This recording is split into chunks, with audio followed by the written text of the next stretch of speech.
আজকে ঘটনা জানা গেল, এক হুজুর মানুষের ছেলে, যে হুজুর টুকটাক ওয়াজও করে, বয়ানও করে, ছেলেটা মুখে দাঁড়িয়েও আছে, গায়ে সুন্নতি জামা মানে পাঞ্জাবিও পরে, এমনটা দেখা যাচ্ছে। নিজের মাকে নিজে হত্যা করে ফেলেছে। মায়ের পাপটা কি, মায়ের অপরাধটা কি? মায়ের অপরাধ, ছেলেটা হারাম রিলেশনে জড়িয়েছিল কোনো মেয়ের সাথে, টাকা পয়সা ধুমায় ওড়াতো। এগুলো তো জানা কথাই, কি করতে পারে মানুষ প্রেমে অন্ধ হয়ে গেলে। অবশ্যই আমি ওয়সিম। তো এখন বাপ মা এটা কি পছন্দ করবে যে তার ছেলে অবৈধ রিলেশন করবে, সেটার পেছনে টাকা খরচ করবে। তো এখন টাকা চেয়েছিল, 500 টাকাও নাকি চেয়েছিল, মা তো দেয় না, খালি বকাঝকা করে, গালমন্দ করে, আর তোর মতো ছেলে দিয়ে কি হবে, বিভিন্ন ভাবে তার টিটকারি মারে। এখন একদিন ঘরে এসে দেখে মা বসে বসে মাছ বা কিছু একটা কাটাকাটি করছে, বটি সামনে আছে, পেছন থেকে গিয়ে শ্বাসরুদ্ধ করে মারে জানেই মেরে ফেলেছে। আমার তো মনে হয় মা মরে অতটা কষ্ট পায় নাই যতটা কষ্ট পেয়েছে ছেলের বিশ্বাসঘাতকতা দেখে।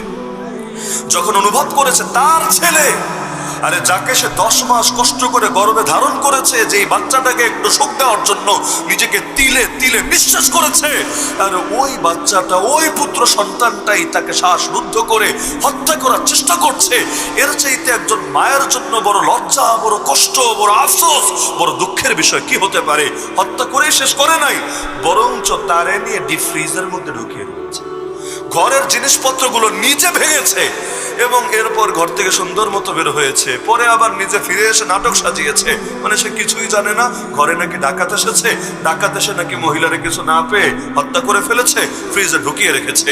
কিন্তু পাপ কি আর গোপন থাকে নাকি? এক সময় বের হয়ে গেছে আসলে ডাকাত টাকাত কিছু না, বরঞ্চ কুলাঙ্গার সন্তান নিজে নিজের মাকে হত্যা করে ফেলেছে। কিসের জন্য? একটা পচা গান্ধা নারীর জন্য। মানে হারাম রিলেশন যে করে, ওরে পচা বলবো না তো ভালো বলবো নাকি, ওরে গান্ধা বলবো না তো ওরে পবিত্র বলবো নাকি? অথচ একটা বার যদি চিন্তা করতো, আরে আল্লাহ এর চাইতে 1000 গুণ পবিত্রা নারী তার জন্য সৃষ্টি করে রেখেছেন জান্নাতে, ওর মরতে দেরি হবে, সেই হুরের সৌভাগ্যবান স্বামী হতে তার দেরি হবে না। আগামী দিনে সৃষ্টি করা হবে তা না, প্রত্যেকের জন্য জান্নাত সৃষ্টি করে রাখা হয়েছে এবং সেই জান্নাতের মধ্যে নেয়ামত প্রস্তুত করে রাখা হয়েছে। এমনকি হাদিসের মধ্যে আছে, বান্দা যখন নামাজের কাতারে দাঁড়ায় আর জিহাদের সারিতে দাঁড়ায়, হুররা তখন আল্লাহর কাছে দোয়া করতে থাকে, আয় আল্লাহ, আপনি আমার স্বামীকে আরো শক্তি যোগান, মনোবল বাড়ান, হিম্মত যোগান, ইস্তেকামত দান করেন। আর যদি সে নামাজের কাতার থেকে সরে যায়, জিহাদের সারি থেকে পালায় যায়, তখন আল্লাহর কাছে মাফ চাইতে থাকে, আল্লাহ ওরে মাফ করে দেন, আল্লাহ ওরে জান্নাত যোগ্য রাখেন, জাহান্নামে দিয়ে দিয়েন না। এমনকি হাদিসে এটাও আছে, দুনিয়ায় কোন অবাধ্য নারী যদি স্বামীকে কষ্ট দেয়, জান্নাতের হুর পর্যন্ত ওই নারীকে ধিক্কার দিয়ে বলতে থাকে, ফাইন্নামা হুয়া দাখিলুন আলাইক ইউশিকু আন ইউফারিকাকি ইলাইনা, আরে সে তো তোর কাছে কয়েকদিনের মেহমান মাত্র, শীঘ্রই সে তোকে ছেড়ে আমাদের কাছে চলে আসবে। তার মানে আপনি কি করছেন না করছেন, আপনার জান্নাতের স্ত্রী সেটা দেখতে পাচ্ছে, আল্লাহ দেখাচ্ছেন। যদি না দেখে তাহলে এগুলো বলে কিভাবে? এমনকি কত বুজুর্গের এমন ঘটনা আছে, মৃত্যুর আগে দেখতে পেয়েছেন হুর জমিনে নেমে এসেছে তাকে ইস্তেকবাল করার জন্য। যেখানে আল্লাহ এত মহান মহান নেয়ামত প্রস্তুত করে রেখেছেন, যার কোনো তুলনাই হয় না দুনিয়ার বুকে। আরে কি দিয়ে তুলনা করবেন, কি দিয়ে?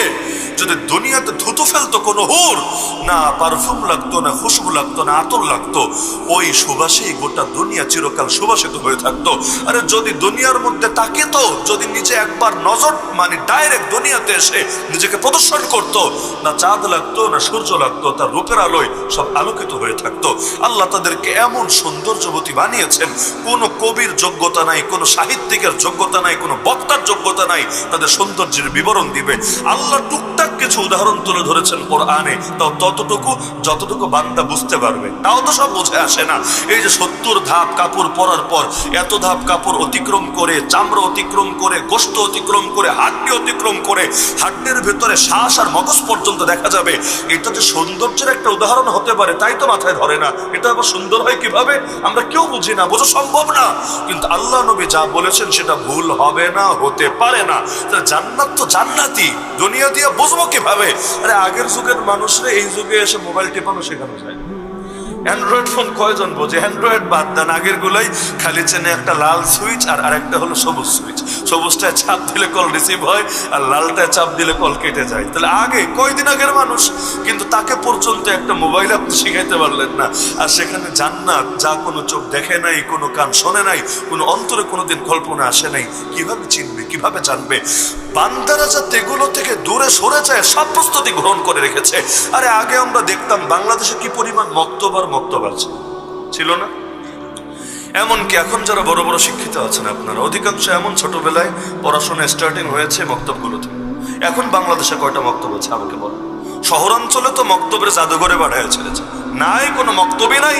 আর যদি কেউ বাচ্চারে পড়াতে চায় আলাদা করে হুজুর রেখে দেয় যে টিউশনের মতো, আর কে আসবেন আপনি টিউশন মাস্টার হিসেবে পড়ায় যাবেন, এরকম। কিন্তু এটা কি সবাই পারে নাকি?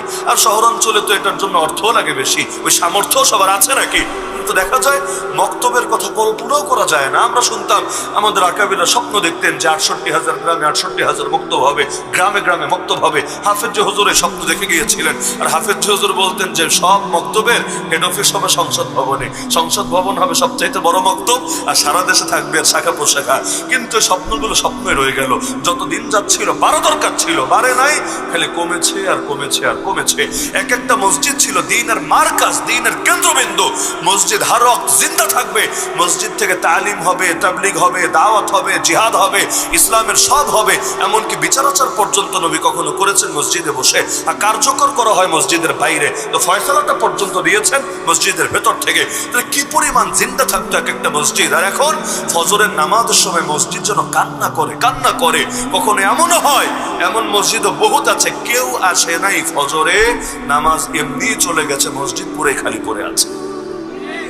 কত বড় আফসোসের বিষয়। রাতের নামাজ, তাহাজ্জুদের নামাজ, এগুলো না ঘরে পড়ে না মসজিদে পড়ে। ঘরে তো নামাজের পরিবেশই নাই, এজন্য শবে বরাতেও দেখেন না মসজিদে আসে। কেন? ঘরে নামাজের কোনো পরিবেশই নাই। আমরা তো বলি যে ফরজ পড়তে হয় মসজিদে আর সুন্নত ঘরে পড়ে উত্তম। এই ফতোয়া দেওয়া আমরা ছেড়ে দিয়েছি। কেন? কারণ এটা বললে একজনে সুন্নত পড়বে না, সুন্নতি ছেড়ে দিবে। ঘরে টিভি দেখা যায়, ঘরে গান শোনা যায়, ঘরে গল্প করা যায়, ঘরে আড্ডা দেওয়া যায়, খালি ইবাদত করা যায় না। ঘরে রুম যতই থাকুক না কেন, ইবাদতের জন্য আলাদা রুম রাখার তৌফিক হয় না। আরে টাকার কমতি নাই, কিন্তু মানসিকতাই নষ্ট হয়েছে।